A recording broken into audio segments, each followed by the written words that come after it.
Sara Zalivani di Gelatiamo, Ponte nelle Alpi. Con noi queste 3 settimane abbiamo sempre cercato di continuare a lavorare facendo la consegna a domicilio. Ora siamo contenti di poter riaprire oggi, logicamente seguendo tutte le normative. Abbiamo fatto fuori tutta una serie di distanziamenti, chiuso le pantine. Il gelato si può ordinare e passare a ritirare, quindi funziona come formula take away. Siamo qua tutti i giorni adesso dall'1 fino alle 8 di sera e niente, siamo contenti di ripartire in sicurezza e speriamo che la gente arrivi e rispetti le regole e niente, tutto qua. Carolina Darold della Sorbettiera di Belluno.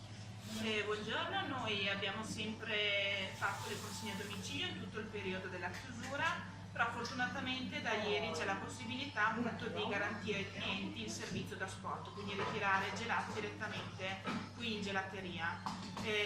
Fondamentale naturalmente garantire le norme di distanziamento, quindi noi abbiamo creato un ingresso e un'uscita e fuori abbiamo lo spazio per appunto l'eventuale coda che si forma per garantire appunto la distanza. Siamo molto felici di poter riaprire e ci impegniamo al massimo per garantire il nostro lavoro come abbiamo sempre fatto, con la passione, e diamo un segnale positivo in questo momento che ce n'è grande bisogno. Manuel De Bona del Gelato di Belluno. Sì, salve.